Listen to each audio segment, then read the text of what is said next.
Welcome to the show. I am here today with Beth Dubber. Beth is a really successful photographer and filmmaker. And so I think you're a filmmaker. Are you cinematographer? Am I getting those terms correct No, or I'm a still incorrect? photographer on Okay, set. she's a still photographer.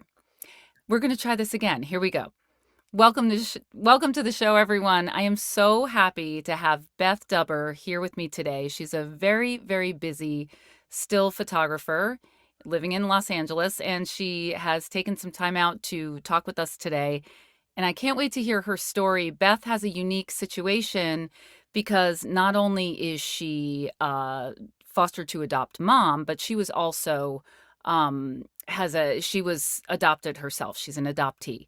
So I'm really interested to hear what the journey has been like for you, where you came from, how this all happened. So let's just kick it off with how many children do you have today? And we'll just start from there and we'll roll. Okay. Well, thanks for having me. I do feel a little nervous because it's a topic of conversation that I don't really talk about often, but I feel like it's a good opportunity to try to verbalize a lot of feelings and emotions. So thank Hmm. you for that.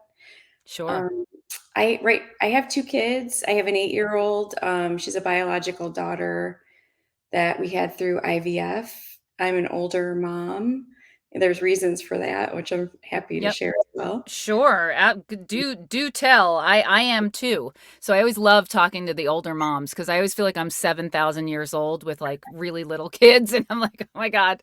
So yeah, I would love to hear all about that. Sure. Same.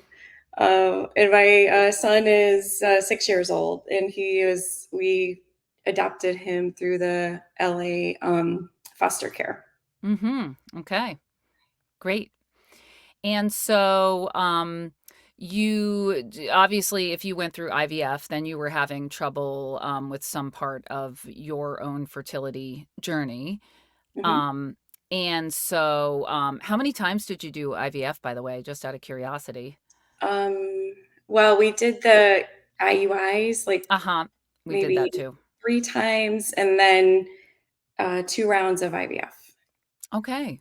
Good for you. That's great. We did 2 rounds too, but it didn't ever take. So, um, at that point, so you have your one child. When did you decide that you wanted a second child? Well, let's see. Well, okay. Well, if I could back up to Sure. why I'm so late to the game, Yes. um, is I was okay. So let's see. God, it goes back a little bit, but all right. Well, I am a sober alcoholic. I got sober when I was 35, and so I was kind of a hot mess before that. Mhm. But I always kinda knew I wanted to have kids or be a parent, and, in the media, it's always like, "Oh, you can have everything, a career and have your kids later, no big deal," but no one really tells you how you have those kids later, like, you know? Very true. Very Um, true. And usually it's like stars and you don't know that they've done IVF like 15 times or something and paid all that money. You know what I mean? So yeah, I or feel you. surrogates, like, Yes. nobody Yep. talks about the declining of your eggs at age 35, like Very true. I had no idea, and Yep. so I didn't know. Okay, well, that didn't prompt me on my parenthood journey, that just for a few years, I just really had to get my life together. It took, like, 3 to 5 years, really, but at age 39, I was diagnosed with breast cancer, and I was, like, so laser focused on my career because even before I got sober, I was, still, trying I moved to LA to become a still photographer on set, and, I mean, back then I would do these grand gesture things. I didn't have any responsibilities of any kind, so I could move across country, which I moved from Cleveland. Maybe it was like 2003, I think. Uh, and I was like, yeah, I was working in production in New York and in Cleveland, but I really wanted to make that jump to the crew side of it as a still photographer. So I'm like, I'm going. And that's a whole story in itself. But I did, as I was getting my foot in the door, and I wanted something so badly that I think that was a helpful impetus to, go over to the land of sobriety. And Right. and then, at 39, I was diagnosed with stage 0 DCIS, and that just means that your breast cancer starts in the milk duct. And so, I had that treated. I didn't have to have any other, what do you call it, treatments. I didn't have to have chemo Okay. or anything, because they had gotten all of it. But at Mhm. 39, I was like, wow, I really thought I was going to have kids at this point. Right. Yep. My laser focus, I didn't even have a boyfriend at the time or anything, Right. um, or any partnership of any kind. So I was like, I really want to have kids. So that's when I go, okay, well, I better start making new decisions on a daily basis. And I Mhm. was introduced to my now ex-husband, and we're like a year after my diagnosis. So I was still having like some surgeries and stuff like that. So, Mhm. I don't know if you've ever had surgery, but when you have a major surgery, it takes so much more time to recover Yes. than maybe the doctors say. you Oh, know? absolutely. Absolutely. It's yeah. There's a difference between something being like quote unquote fixed or whatever and being fully healed. Because I feel like it's such a trauma to the body. Just the surgery itself is a trauma to the body. I had I had a heterotopic pregnancy at one point that was they didn't know what it was, so I had to have, like, emergency exploratory surgery, because I was, like, in severe pain and they had no idea, blah, blah, blah. It took a really long time for me to recover from that. It really did. Yeah. Just even getting your energy back, Yeah, like absolutely. sometimes it's not even the same after. Right, right. So when I did go into the IVF world, yeah, then my husband, well, let's see, he was in the Navy, and he Mhm, got called to go to the Middle East. So right in the middle of our IVF journey, he had to go away for 10 months, in a combat area. So I mm, was nervous, and I was still trying to do the IUIs on my own, mhm. and it just nothing was working out. I think I was just too stressed out about the whole thing. I Yeah, don't know, it was for whatever reason. right. Um, then when he came back, he had to go away again, and then he came back again, and I'm like, "All right, well, let's just try it." We had 6 eggs, 6 viable embryos left, and we implanted 3. I did get pregnant. I had a miscarriage. This is my 2nd miscarriage, and then, um, we had 3 left, and it was about a year later, and I just said, "Okay, let's try again." This is the last time. I couldn't do it anymore. Mhm. Right. 40 43 when we had him implanted, Yep. and one of those did take, and that's our biological daughter who's 8. And, Wow. yeah, that was just but I had so much trauma and PTSD from the whole journey that I didn't trust the pregnancy, and I was Yeah, scared the whole time, and yeah, it was sure. Yeah. really difficult. Yeah, I can totally relate to that. Yeah. Um, yeah, I get it. Um, and you know what's interesting too about that, like at least at the time that I was going through it, which probably is around the same time that you were going through it, people were still not talking about this kind of stuff at all. So I suffered in silence through the whole thing. Like my close friends knew what I was going through, but nobody else did. Like, and it was just so painful, like on an emotional level and dealing with social media and seeing people's happy families all over social media and then just all of that loss tremendous, Oh just my gosh, tremendous. I'm sorry. It just No, really go for it. Yeah, jump I have in. 2 stories that just occurred to me. I was going to, like, a support group, and, for infertility or Uh-huh. fertility, however you wanna call it, Okay. and, it was this great group of women, but one time our place was closed for renovations, so a few of us decided we'd go to this park and just meet, and I'm like, "Oh, okay, Okay. that would be nice." Well, there was, it was a mariachi band, and we're like, "What is that party over there?" It was kinda loud, and Mhm. it was a baby shower. Oh god. Not I was triggering at all. well, I was laughing so hard. I thought it was hilarious. I mean, look at the irony of us, like, women here, like, Yeah. and not to know everyone's feelings, but, like, I had to just lighten it up because you could just like, yeah, I don't know. I go towards humor more than anything. And Right. I remember there was one woman who was just really upset, like, really, really upset. And, I was just trying not to laugh, and it wasn't at her or anything. I didn't wanna be insensitive, but I just thought, like, the Yeah. irony was just like, you Yeah. can't read this stuff. Like, that was hilarious. Especially with the mariachi band. It's not even like it was a quiet thing. It was like, "There's a mariachi band." Yeah, that's Oh, funny. yeah, and then my first time my first round of IVF, they implanted right away after we did the egg retrieval, and I ended up having, a pregnancy, but a miscarriage, but Mhm. also I had complications from the IVF. I can't remember exactly what it was, but I had these pouches blowing up in my abdomen, Mm. and I I didn't know what it was, but then finally, when I described the symptoms to my gynecologist or person who was helping me get pregnant, they said, you just go to the ER." And I Mhm. did, and, like, Mhm. they Mhm. couldn't figure it out. They sent me home. I had to go back to the ER 2 days later. Mhm. And I really thought there was a point I was at Cedars for 7 days, and no one could figure out what was wrong with me, Wow. and It's a I long thought I time. might die. I really thought I might die. And, I just had a friend who would come in and visit, and my husband then was in the Middle East, Mhm. and, finally, they did a pelvic wash, and I got on some IV antibiotics for Mhm. days, Mhm. and because they had me on so much painkillers, I couldn't be released from the hospital, basically, because I was in so Mhm. much pain. Mhm. Um, so I don't know what that was about. They No never found out what it was about? no, but then Weird. I only read one book about IVF and some, if you have like a you could ha they I only read that one time, and I can't remember where I read it. It was like a fleeting little article, and then I lost it.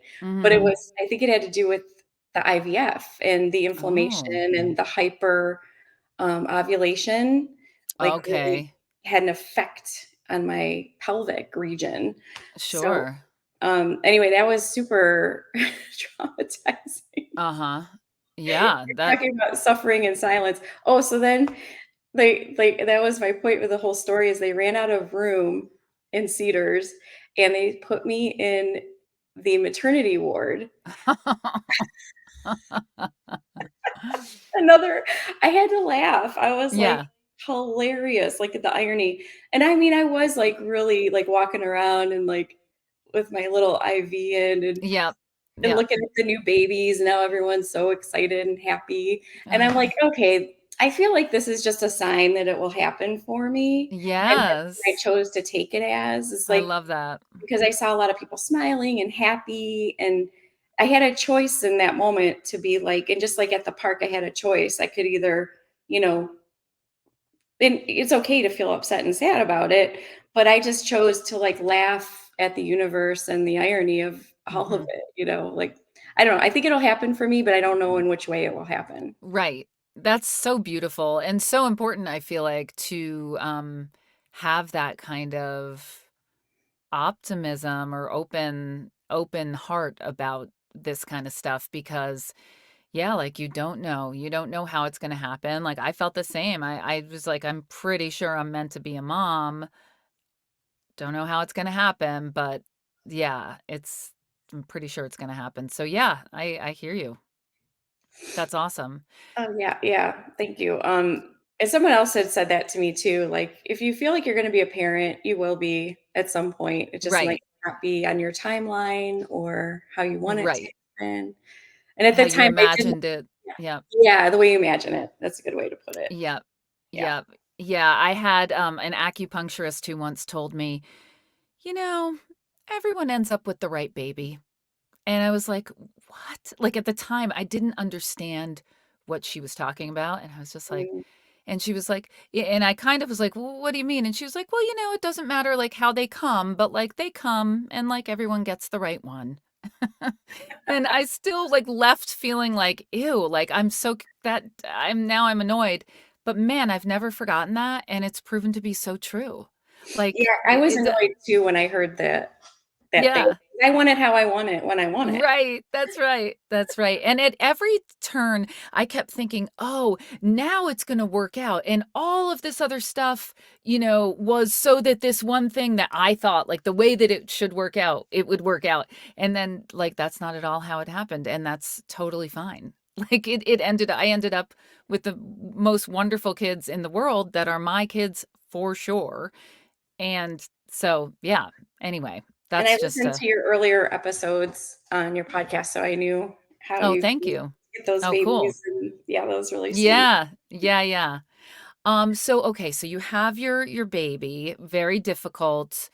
Probably took a long time to recover from that and think about going in again, or you were just kind of clear that you were not going to do that again. Is that the case? I was clear I wasn't gonna do it again because I Mm, was 44 and I didn't wanna mm. go through that egg retrieval process Yep, again and all those hormones and yep, pills and shots you have to take because especially when I thought I was gonna die in the hospital of whatever, no one knew what it was. yeah.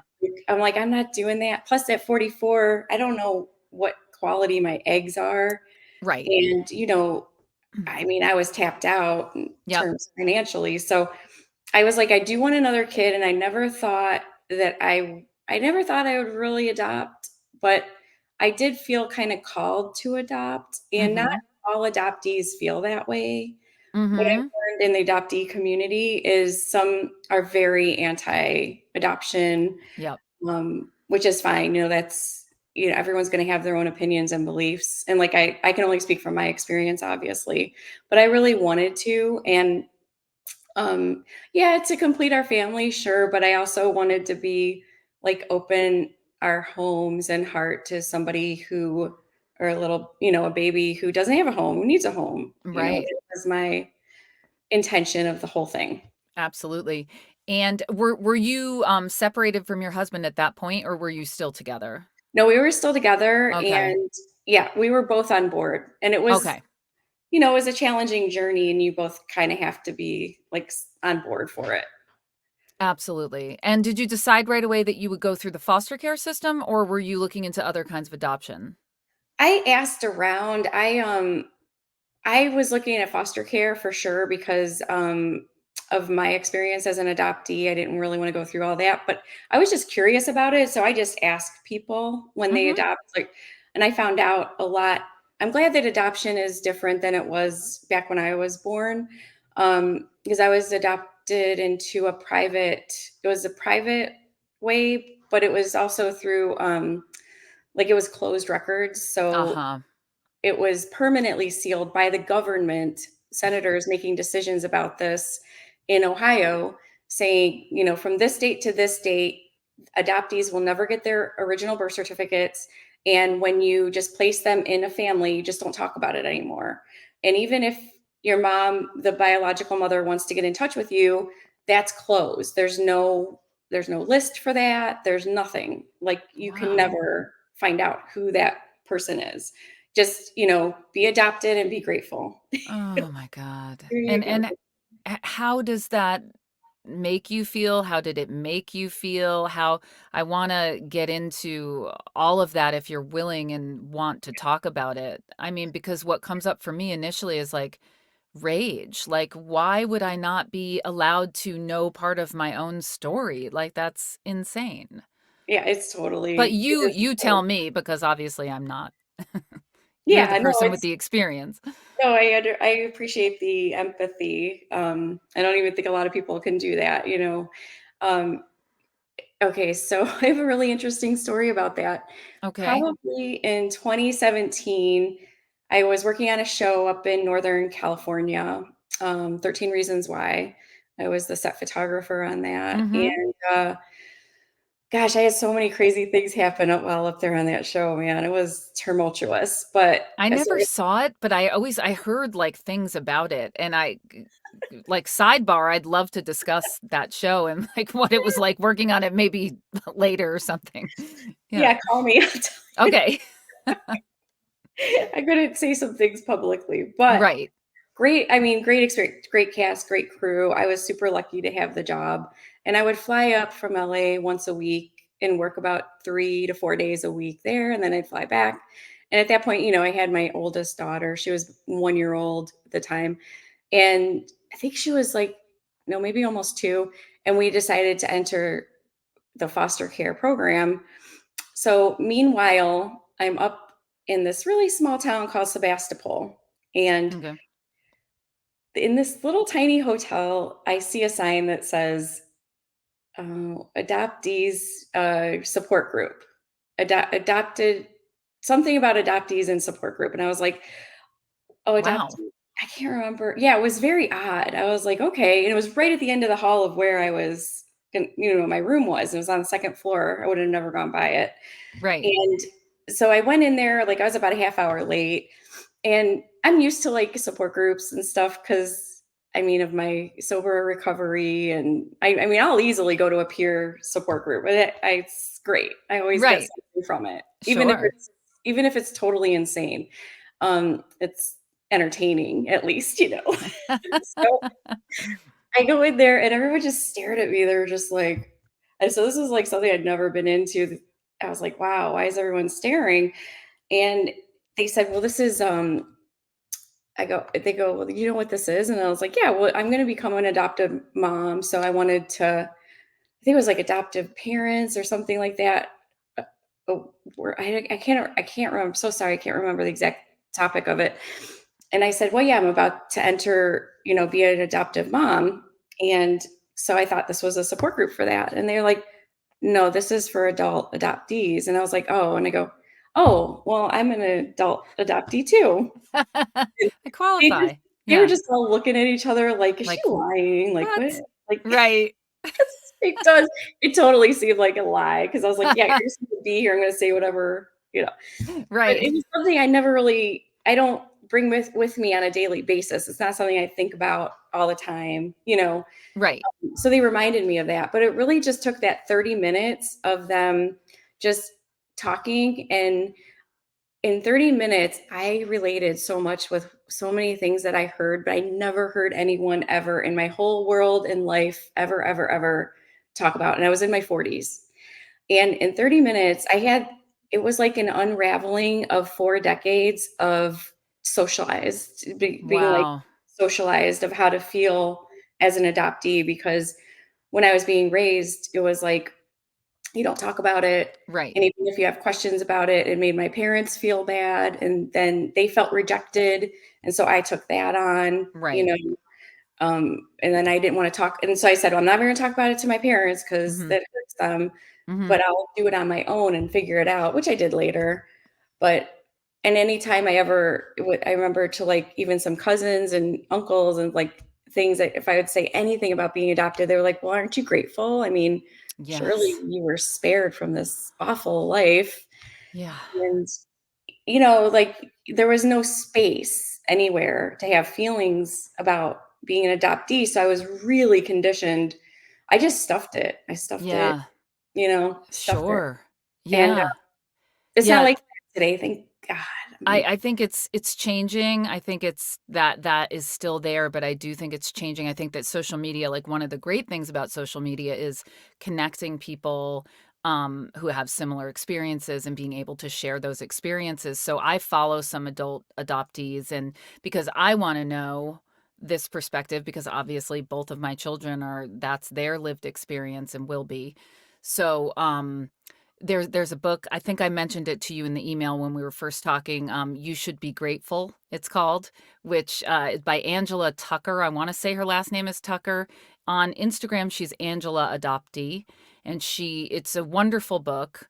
Um, I will be candid, at the very beginning of it, I was a little triggered as an adoptive mom, like, because she really, really lays out all the feelings and all this whole thing about you should be grateful, how everyone always says that. But she's really like she's a wonderful writer. She's very educated, very smart, and she really puts it together in a way that she comes around and just she shares on multiple levels about finding her birth parents and it's very entertaining too, like going through the whole her journey to like find those people, and then her idea of like what she had thought in her head versus the reality of who those people are. And it's a wonderful book that I think really all adoptive moms should probably read, because it's another piece that again nobody ever talked about that much. And so I'm so grateful for you for sharing your perspective on that. Because yeah, it just wasn't. I remember when I was little, it was like, oh, so and so's adopted. You know what I mean? And it would just be a little bit like, not a big deal, but like, yeah, there were 2, because I grew up in a small town, and there were like 2 kids, and like everyone knew, like, oh, they're adopted, It's you their know? shame around it, Yeah. Did you which feel somebody that should be shame ashamed about. even when you were little, or did you not even realize that you felt that?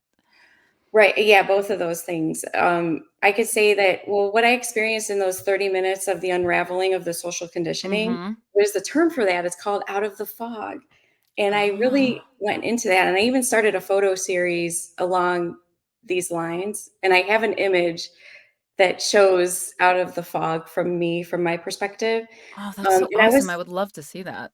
yeah, That I'll sounds show it to amazing. you. I was like a Yeah. radiator for 6 months. Like, I had so much anger and steam that I was, like, trying to be okay, but I really wasn't okay, Yep. and I just had to, like, let it go a little bit, a little bit, a little bit, and so this was, like, pre-pandemic, and I Mhm. found there was no really Zoom, but there was no adult adoptee support groups in LA. It was all, like, in the San Francisco area, Mm. and, I found one in Ohio that began in Ohio, actually, and they were on this video call once a month.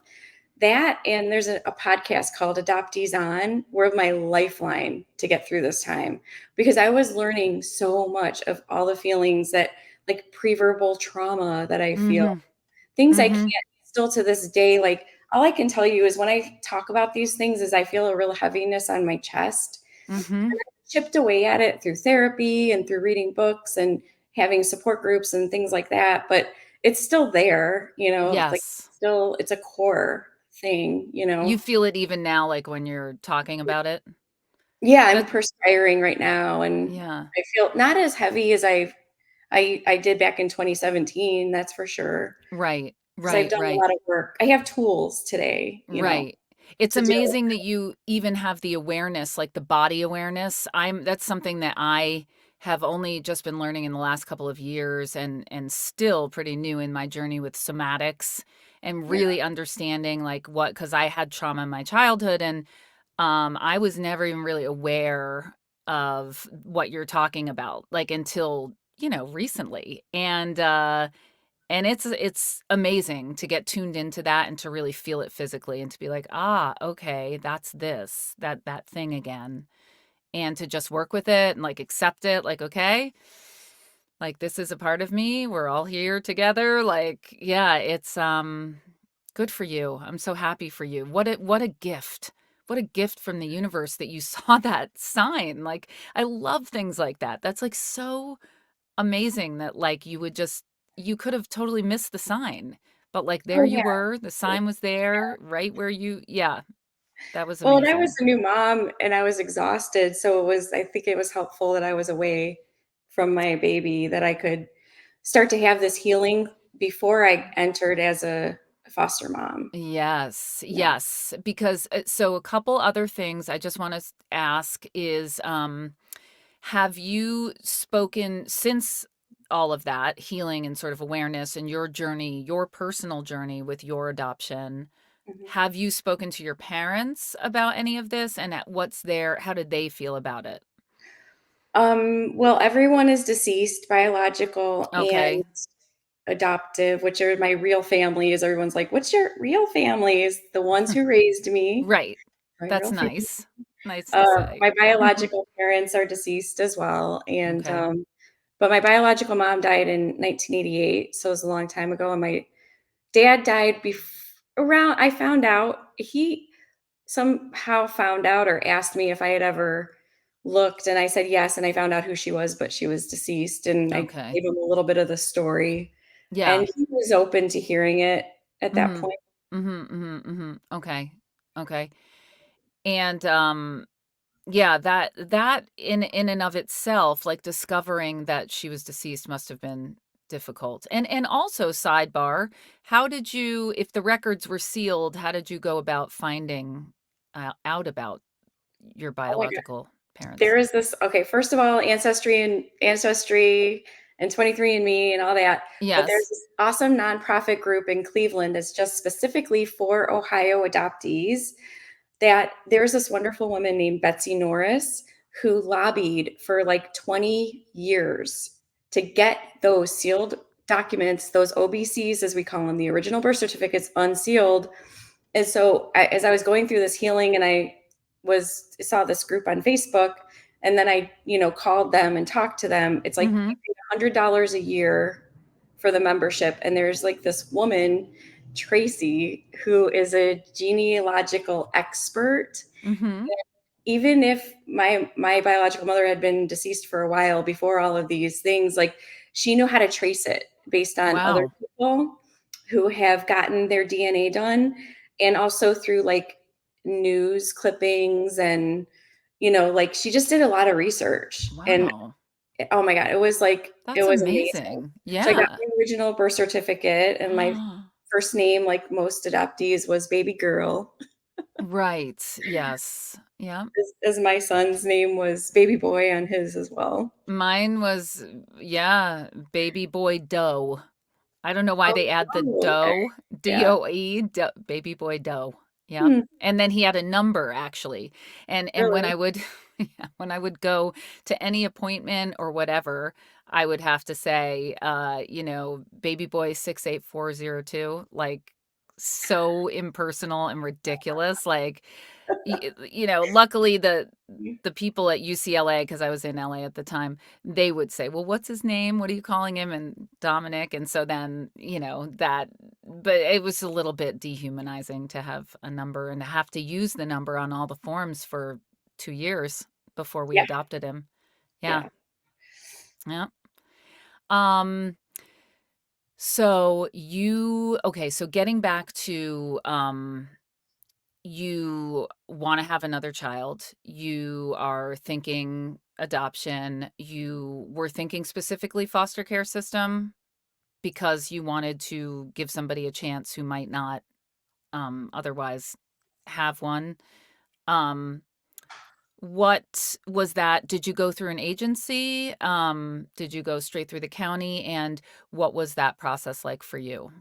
I went through Children's Bureau, and Okay. it was an FFA, which I can't remember what the FFA stands for right now. Foster family agency. Yep. That's is I highly recommend, highly, highly, highly recommend going through a service like that, because going directly to the county is where I hear a lot of horror stories. Yep. But my gosh, so we went to Children's Bureau, and they have the classes where you get certified, and we both learned a lot. So I mean, I really feel like they set us up. They really did set us up for like what to expect as a foster family, or resource Mm-hmm. family, as they called it. Um, but we were still all in. You can drop out right after those classes. Right. Um, but I thought they were great. And Mm-hmm. another funny story in that class is I also realized the level of traumas I've had in my life, because I don't know if they did this in your class, but like they give a long list of things just to give you an idea of the traumas that your foster child has been through. And they'll Right. say, raise your hand if you've been divorced, or your dad or your parents have died, or and you keep your hand up, and you keep your hand up.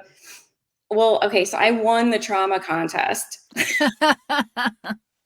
I had, like, Oh more than the God. whole everybody's hands were down, and mine was the Right. only one up, and I gotta tell you, the instructors were looking at me like, "Oh my," like, "Are you," like, I'm like, "I have tools, I've done a Right. lot of therapy, I'm," Right.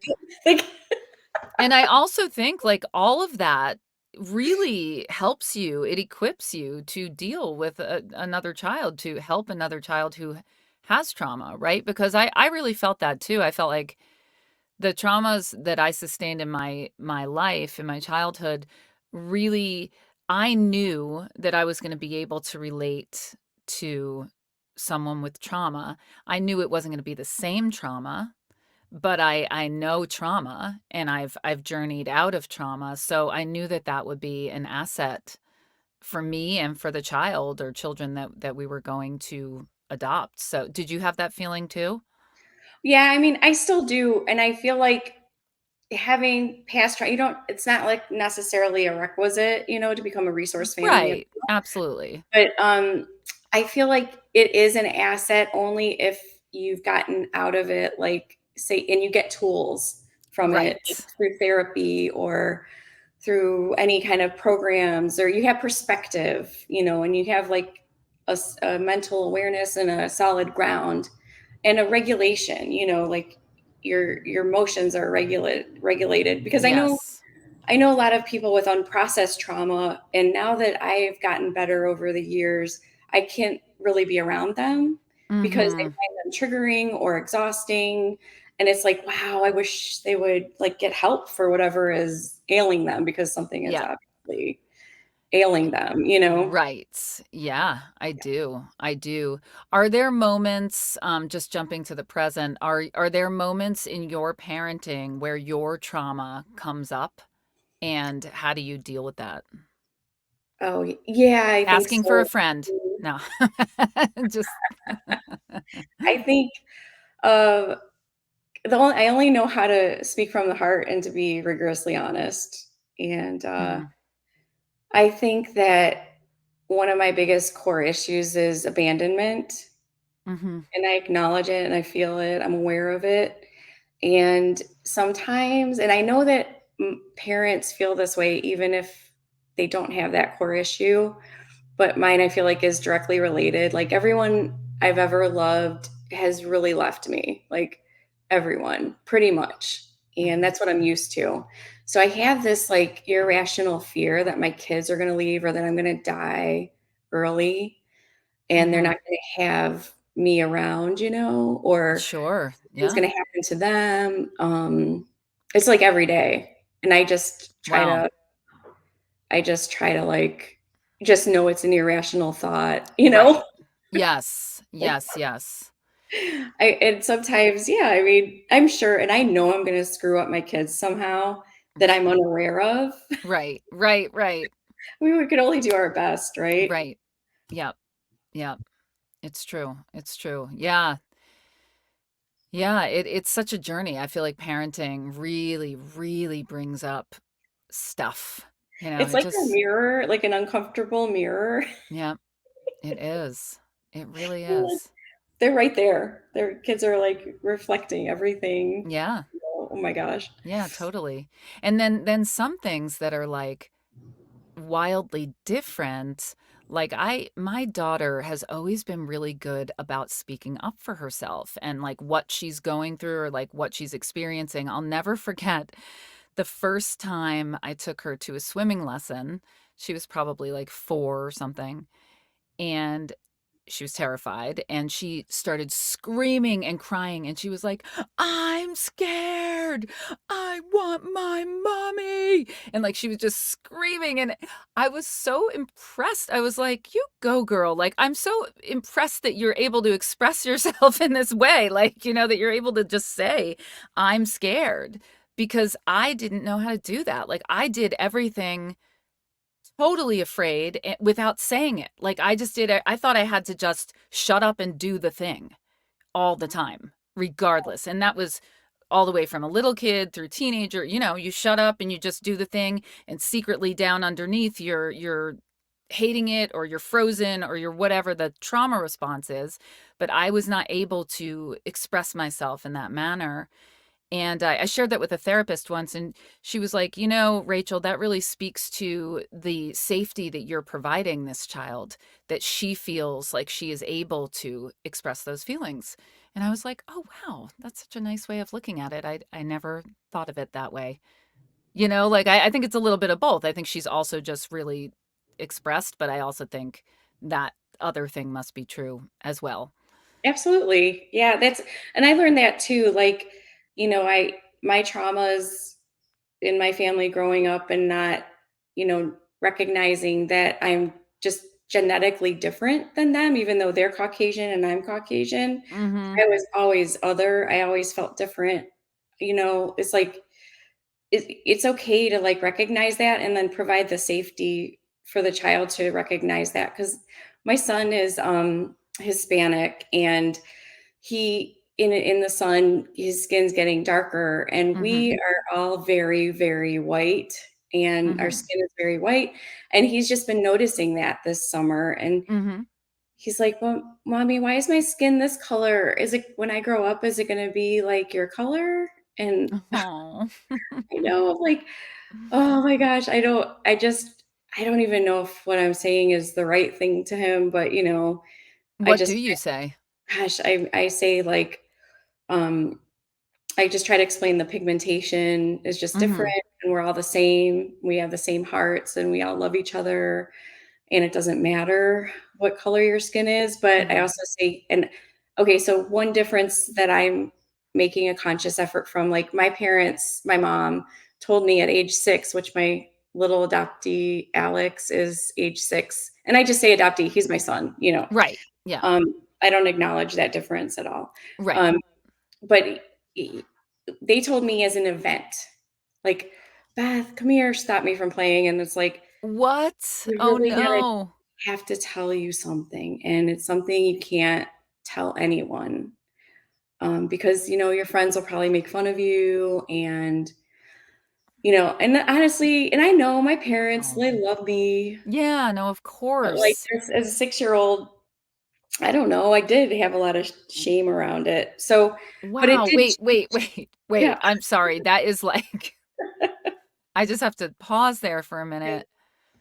That is a lot to just a at Yeah. 6 years old to just so you had no idea previously, and then No. you were playing or something, and then they just sat you down. Did you have siblings or Yeah, I had an older sister, she's also deceased, she's 9 years older than me, and she was biological. Okay, My okay. parents. And then, so then they told you that, and then were you just like, "Okay," and then it was just like, "Go back to playing," and, like, that was it? Or, like, what happened after that? Well, okay, so that is the problem, like, Mhm. I'll tell you, I have a lot to say about that. Yeah, please. So, I try to not to lose my train of thought, is for my son, I'm making it not an event, but a normalized conversation. Yeah, you were adopted, but I was too. A mommy was, and like, this is what happens. Yep, I didn't have you, but you had a mommy who did, but she was very ill and she couldn't take care of you. So now you're with us and you're my son and we love you. And I say Yep. those things because you need to repeat it. Like, Yes. so the event that my mom told me that she took me away from playing, told me this thing, dropped this bomb in my head. I didn't know what to say. Right. She explained it to me. I'm like, well, can I just go back to play? And then, yeah, because I need to process, and then, Yeah, it takes time to process. of course. And then when I had questions, that's when I noticed that they were super uncomfortable about the questions. They really didn't want to answer the questions. So they didn't Mm. like leave that space for questions, but this was the '70s, so, Right. I mean, we were very waspy, we didn't talk about anything, Right. thing that was, like, Right. conflicting, um, had any Right. conflict in it. So, I feel like that's the one thing I am doing that I feel like is good Yeah. for my son, is just trying to normalize the conversation. Yes. Just answer any questions he has at whatever time of day it is, Yep. and not be like, "No, no, no," No, and I take it seriously, I look him in the eye, and we talk. Yep. Not, like, scrolling on my phone going, "Well, Right. try to be present with him," and, I did not have that, but I think, like, Gen X largely did not have that. Right. I Did you? know. Yeah. No, I mean, they didn't talk about anything back then. That was like the source of the biggest source of my trauma was not the event that was I mean the event was horrible too in my childhood, but it was the not talking about it for my entire life and feeling like I had a secret Yeah, shame that I had to carry that I could not ever reveal, but was like a really, really bad part of me because yeah, nobody wanted to talk about it and nobody acknowledged that it happened. Mhm. And, and that is 100%. So yeah, as much as it's really tough because with my daughter, like, she used to say it a lot. She's not saying it so much anymore, but like she would always be like, "Oh, when I was in your tummy, blah blah blah blah blah," or like, "I was in your tummy," right? Like, so one of her teachers was pregnant at school, and she would be like, "Yeah, just like when I was in your tummy." And it's like so hard to have to say, "Well, you weren't in my tummy, honey. You were in my heart. You weren't in my tummy, though."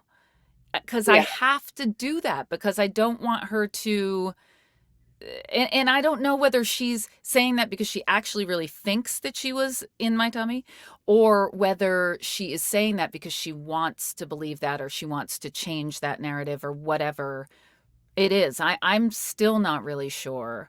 And it makes me sad. Disappointing. It makes me I sad because I wish that that was the case. I do.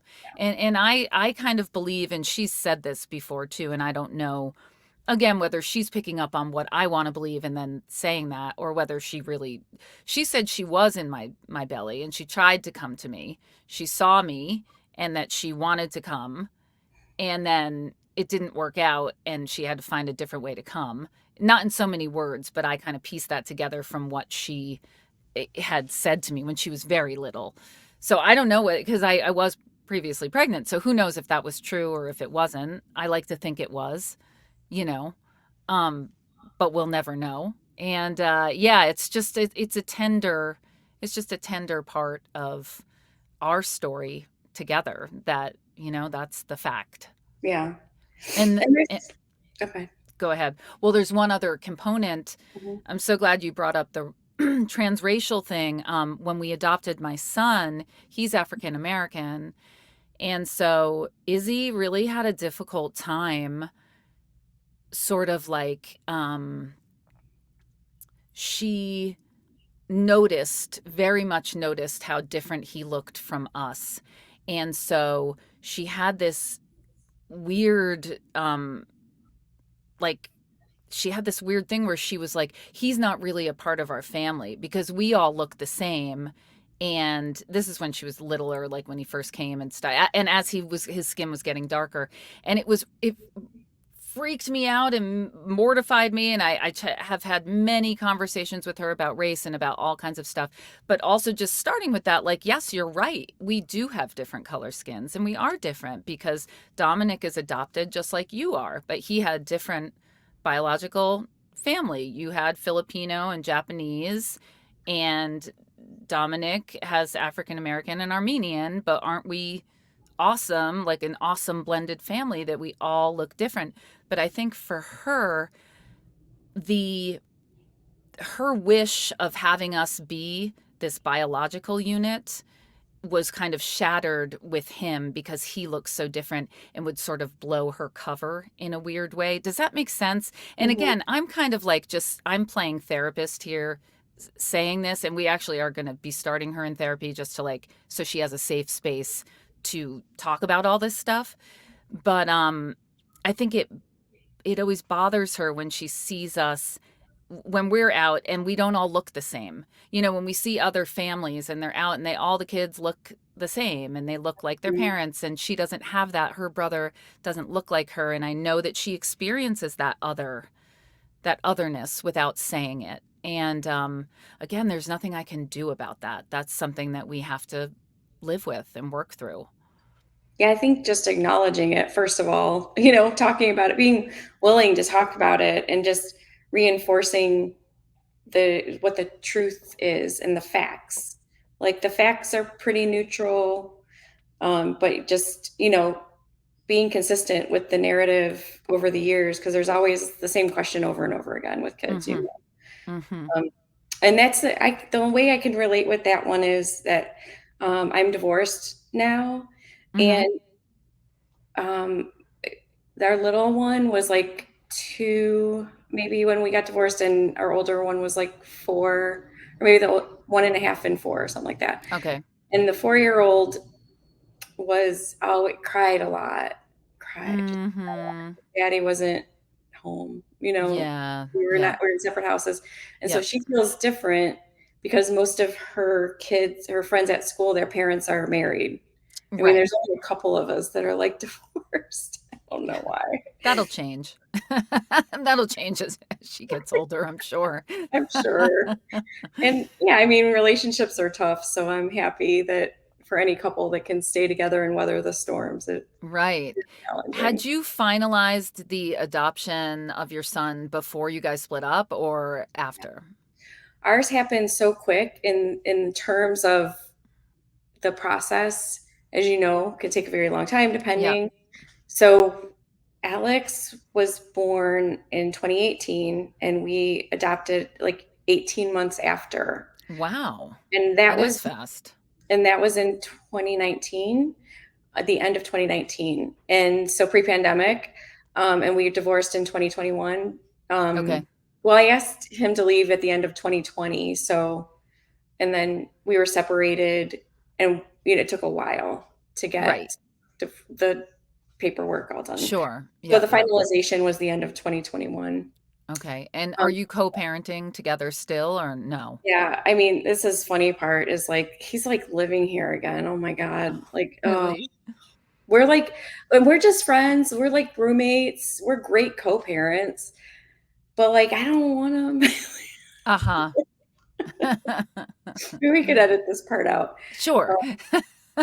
It's like I love this guy like a family member. You know, Uh-huh. he's a really good dad, and he's going through a hard time, and I am too. I'm in the film industry, so I haven't been working, and then Mhm. he had lost his job too. So we're kind of just helping each other out, and the kids are extremely happy that we're both around. We get along. We don't fight. Right. But, like, Right. it's just like, yeah, but I'm like, "This is a season. It's a season." Like, Right.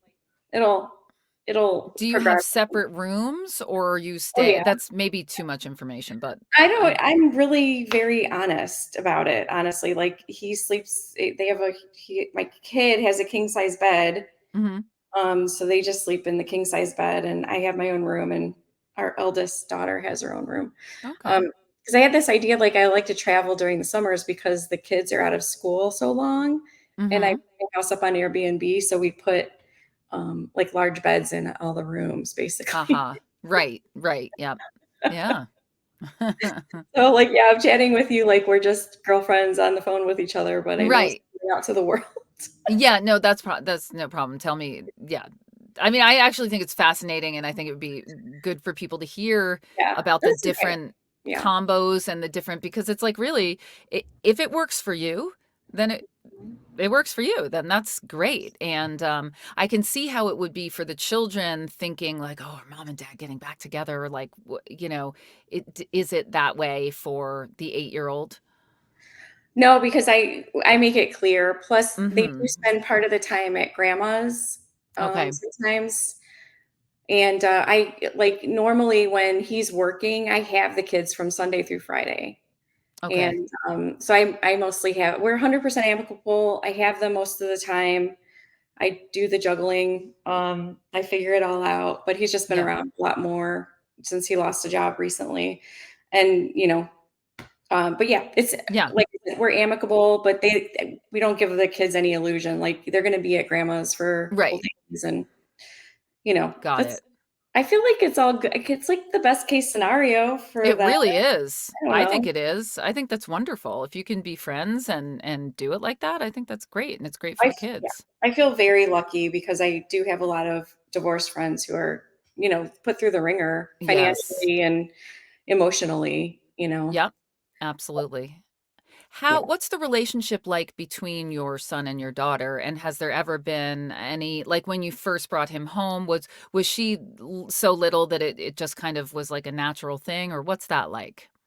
I always laugh at that because, my eldest, I think she was like 2.5, close to 3, and we got Alex, he was 5 days old, and Mhm. the social worker dropped him off at the house, and he was like 6 pounds, he was underweight, he was Oh, just little so bean. little, Yeah. had a brown paper bag with, like, 2 things in it, Mhm. and, so our daughter was, like, fully accepted him, like, immediately. It was Wow. like, "Here's your brother," and, like, well, no, we didn't say it that the first day because they say, like, in the classes because you don't know how it's gonna go That's right.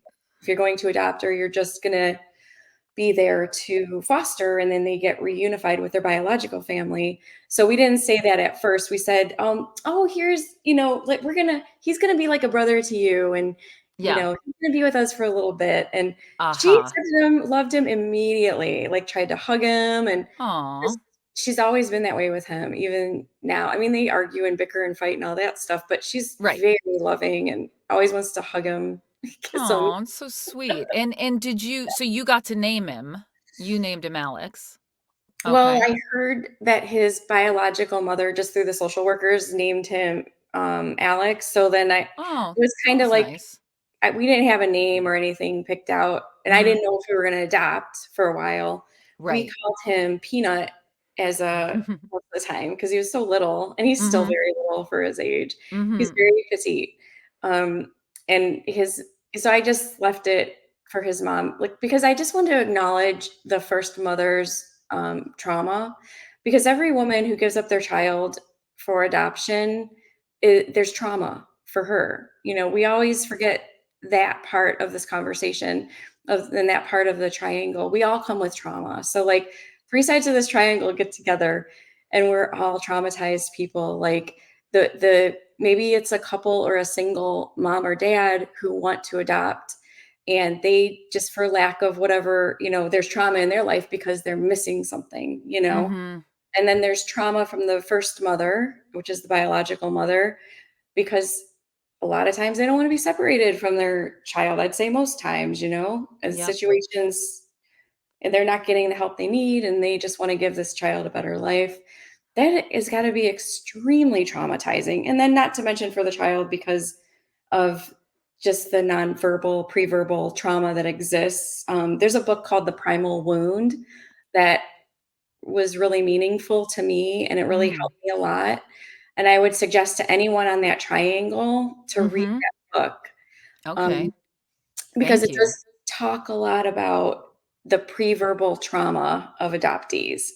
So I I just wanted to do as much as I could for the biological mother, his biological mother, and she was just she had some mental health issues and she wasn't taking her medication. Mhm. And it's like I just feel like she just dropped through the system. Like the system Mhm. really was trying to help her, but if she wasn't taking her medication, no one can force her to take the medication, but she didn't have the support or resources of people in her life to like really help her take her medication. Yes. And then it's like, how do Yes. you navigate that? And I got to tell you, one of the hardest decisions I've made on this whole journey is making that decision to close the adoption because I came from that closed system. Mhm. Mhm. But what I did, and the reason I did, and I talked about it with a lot of different people, and I know the adoptee community hates me right now for saying this, Mm. but I did it because of her mental illness. And I thought of like, okay, is it best for him to be around a mentally unstable mother figure as in the foundational years of his life? Mhm. I feel like I took that away from him, you know, Mhm. and Mhm. that kills me. Like it kills me every day. Like that decision, I'm like, Mhm. I know he's gonna be so mad at me at some point about it. And I'm mad at myself, but at the same time, I made that decision because I feel like it was best for him. But I don't know if that's gonna be true. But what I did do was I saved his original birth certificate because that's not gonna be anywhere in the system, and I Mhm. wanted to see it. I took pictures, I documented, I took notes, for him to read later. I just did as much documentation as I could because as Yes. adoptees, we want photographs, we want history, Mhm. we want stories, and that's the best I can provide to him are the stories of my experience with his biological mother and so-called biological father, but I don't see it. I really don't think that this one person was his biological dad.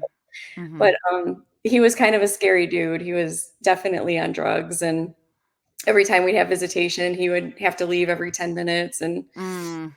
and yeah, it was just it was always very scary time Did they visiting. come together for the visitations? The mom and the possible potential dad? At Did first they they Yeah. did, and then it was just her, and then once in a while it would be just him. And when it Mm. was just him, I made sure my ex would go because I just didn't feel safe. around They that person. weren't supervised, like, you didn't have, like, a social worker or somebody there? We did have it, and then they said that they couldn't make it to the supervised place because it was, and I was trying to, like, really meet them halfway, meet them where they are, Mhm. because they did, I got their location, and then we really worked to find a middle point and something that was on the bus line for them, and it Mhm. really was nowhere near the space where they could have had supervised visits, so we Uh-huh. just took it on and said that we will, and we would report it, and we'd call the Right. social worker after every visitation.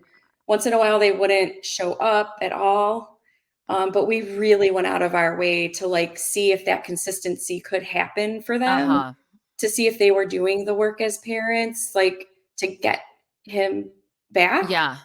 Like, Yeah. we did everything we could to facilitate, because I felt like that was my role, and I really Right. took that to heart. My role was to connect and bond with the baby, even though people are afraid of that. But that's my Mhm. babies need to bond. That Yep. was number 1 for me, and number 2 was, yes, I'm gonna help facilitate a biological reunification. If that's what it's meant to be, then that's what it's gonna be. Yep. So, I really took that to heart. I wasn't like, "Oh," I did wanna adopt him, of course, but, Right. you know, Wow. I wasn't gonna get in that way Yep. if That that was is gonna happen. brave. You are a brave, brave Yeah. soul. Yep. Oh, it's To scary. Yeah, Yeah. it's scary, In but I many was, different ways. Yeah.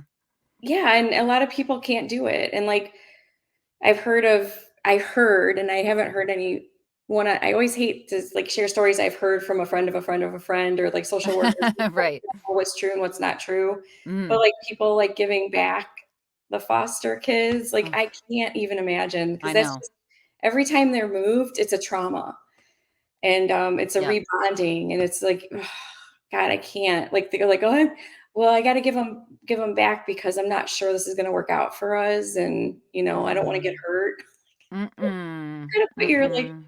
if you can't put yourself Mm. aside as an adult for a child, then, yeah, just don't do it. Just Yeah. don't even Yeah, no, that's insane. That's not even yeah, that was in the agency that we went to, they were like, "Yeah, that's not a thing. Like, you can't really do that." Like, obviously, you can if you have to, but they were like, "That's just not," you know, they kind of try to make it clear that that was not an option unless yeah. it had to be an option for there was actually one case that I've heard of from a close friend who had a very difficult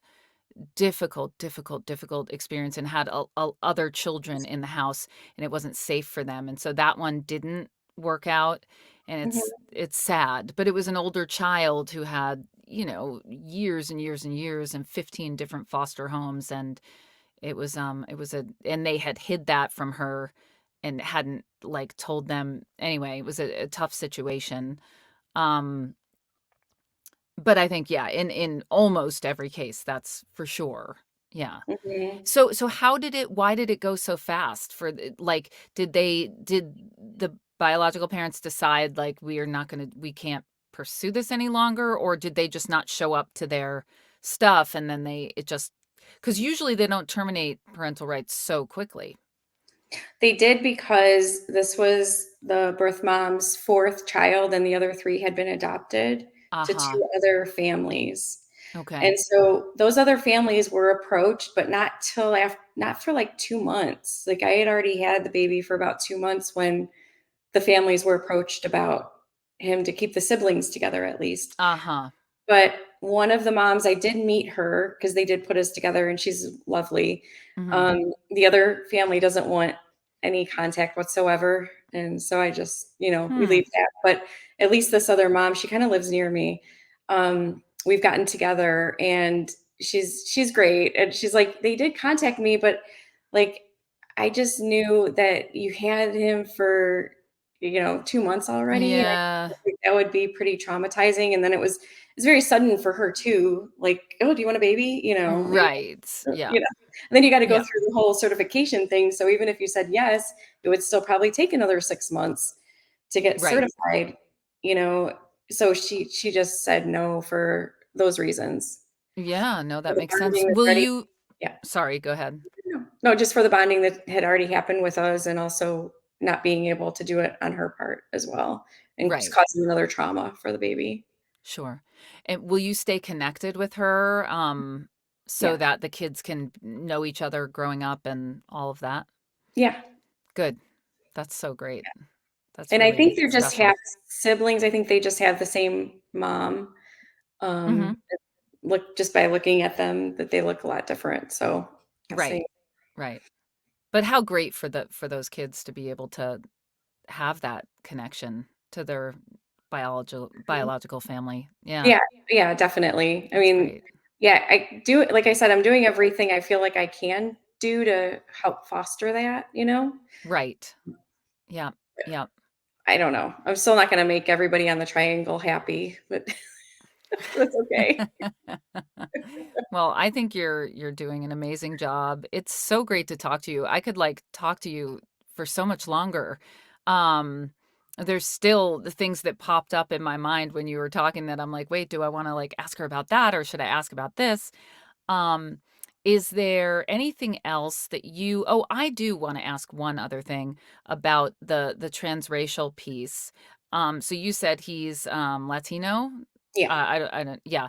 And so how do you support that? Are you going to support that? Do you see ways to incorporate his culture into your family, or, can you speak to that?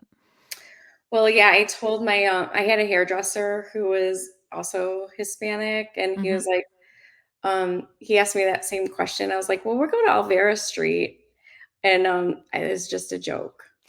He was so mad at me. He was, I know, I was like, Oh my "Who god. is this girl?" We eat Mexican food. I mean, yeah, like tacos. I mean, no, no, of course. Like, I mean, like I said, humor is a big part of my life, and I'm very sarcastic. But yeah, we haven't really gotten into all of that yet. Mhm. I'm trying to get through the summer right now, not working. Sure. Yeah. But Yeah. like, yes, absolutely 100%. Like, I mean, I'd love to take trips with him to Mexico because that's Mhm. where his origins are from, and Mhm. to get to know the culture in any way, learn Spanish. If he wants to learn Spanish, maybe I can, present that to him. They don't have it at his school right now, Mhm. but I feel like, yeah, it's very important. If he ever wants to do 23andMe or Ancestry, I would fully support that. Yep. Um, Yep. I just know as an adoptee and you find some of your biologicals, it's like,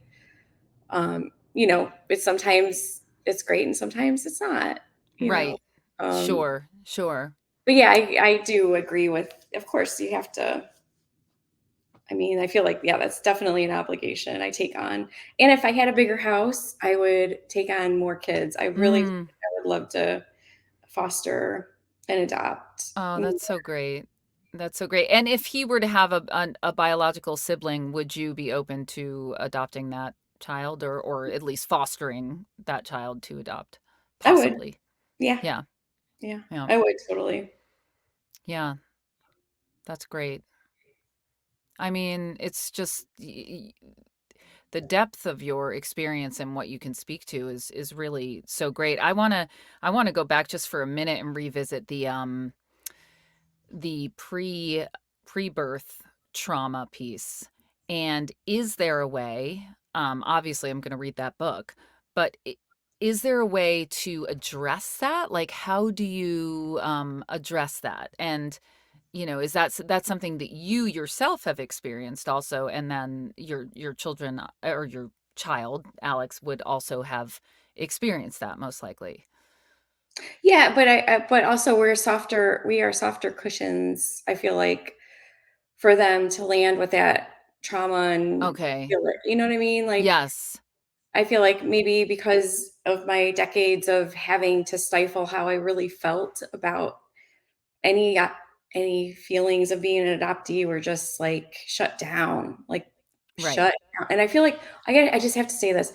There was a Huntington, I think it was a Huntington Post piece, opinion piece, but there was an adoptee who wrote something, and I read the comments, and the comments were so triggering to me because it was all like, God, can't even do anything good these days. Oh, everyone's all mad.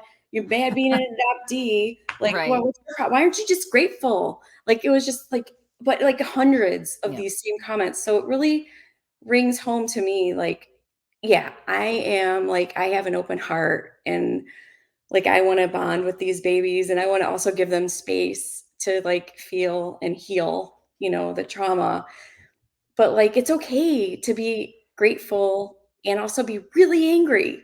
Like you That's can right. hold those two at the same time because it's called being human. But I feel like the people who are angry about us being angry just need to learn a little compassion. And Mhm. like maybe they don't have a lot of compassion for themselves that they can't really give it to other people. I mean, I don't know. Right. But I just remember I was at work and I was reading the comments and I was like, I screenshotted so many of them. I'm like, this is what the general people right now in like it was 2023 are still feeling this way. Right. So Yeah. I feel like adoptees' voices have just gotten a little stronger over the last decade. Yeah. And it even reached me in 2017 in my 40s. Right. um, I'm glad it's reaching people younger. And like as an Right. adoptive mom, can I do anything? Is God, when I read that book though, I got it from that support group. Mhm. And they were like, have Mhm. a Kleenex. But I can tell you I didn't cry.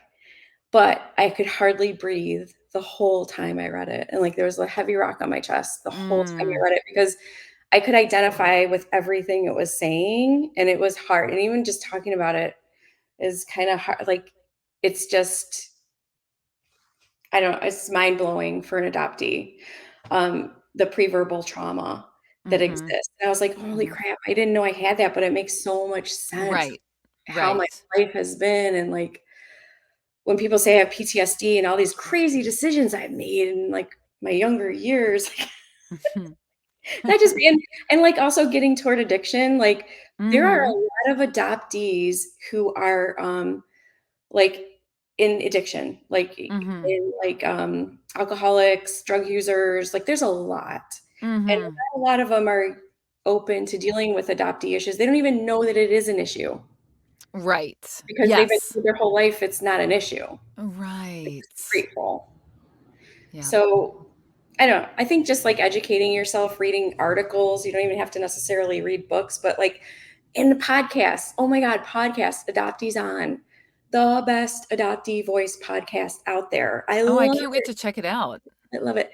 It saved me, like, that 6 months, like I said, when I was going through that, like, "Oh my god, I'm trying to be Yeah. normal, but I'm not." Yeah. Like, Yep. that was the only thing that got me through, and, like, to this day, sometimes if I'm feeling that, I just listen to those episodes, because I still have anxiety Right. sometimes, and Sure.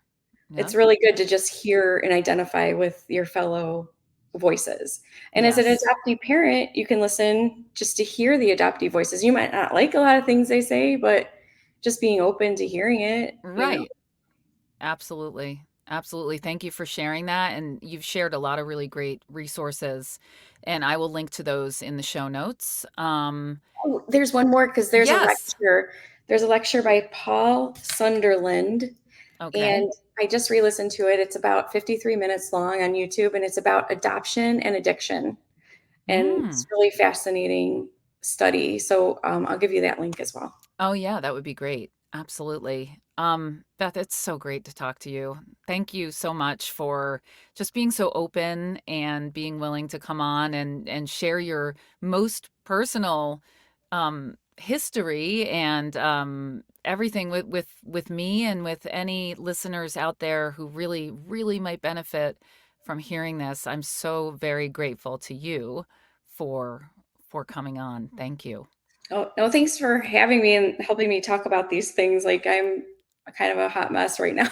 I was gonna say, can we let's do a little debrief. How are you feeling now? Are you feeling like did it kick up a lot of stuff that now you're like, oh my God, I'm gonna have to like, and is there No, anything that you want to say or to share? Is there something else that is there for you? Because I'm not in a rush. So I'm like, just gonna work out probably later. That really yeah, helps. I do yeah. breath work. If I can't cry, if I feel like crying and I can't cry, breath work really helps me get there. Um, Mm, like I said, I have tools now. I've been in right, recovery. There, I mean, like right. I'm still an onion. I still got Yep, things to like work on. sure. But like, yeah, I'm so grateful for the tools I have today as an adult that I can Right. actually help other people in my life. And Yeah, one last thing I wanted to say for anyone who's like thinking about adopting through the foster care system is that, yeah, going through an FFA, I highly recommend, because you've said also on your podcast that like there's no advocates for the resource families, Right. and they really set you up for success, right? And like if you go straight through the county is kind of where you don't get all that information, and you might not get set up Right. for what, your It's true. expectations. And LA County has the highest need for foster families. They say in the world. Like, I don't Wow. know, but like they need it and they'll take anyone. And so we did the matchmaker, as you call them, they're like, it's in such high demand that they'll ask you, "What do you want, a boy or a girl?" And Mhm. what race or hair. Right. I'm not making a baby here. Like for me, I was like, I'm leaving it up to fate and whoever gives us the first phone call. Like, and as Right. soon as we got certified, within 5 days, we got a phone call. Wow. And like we just said yes. So we just said we Right. both agreed. Like whenever the phone rings and whoever it is, we just say yes. Okay. Aw. And we did. So I don't know. Like if you're really thinking about it, go to the FFA and go to the classes. Like they'll definitely help you decide. Right. But That's right. otherwise, I feel fine. Like, thanks for caring, though. I Oh, yeah. No, I just know. It's like, bring stuff up, and I don't wanna just, like I used to feel that way yeah, in therapy, and I'd be like, "Really? You're gonna send me out into the world after all that?" Like, I yeah. feel like internally I was in, like, a terrible car accident or something. Nobody can see it on the outside, but I walk out of the office, and I'm just like, "Oh my god, I'm such a mess." Rachel, that's So been most of my adult life, I swear. It's fine. It's my humor helps so much, and yeah, Totally, yeah. totally. All right, so we're gonna sign off for right now. Thank you Yeah, for sharing your story. Stick around for a minute because I just want to talk mhm, to you separately. But yeah. thank you, and we will. I'll catch you next time. Thanks, Rachel. Thank you.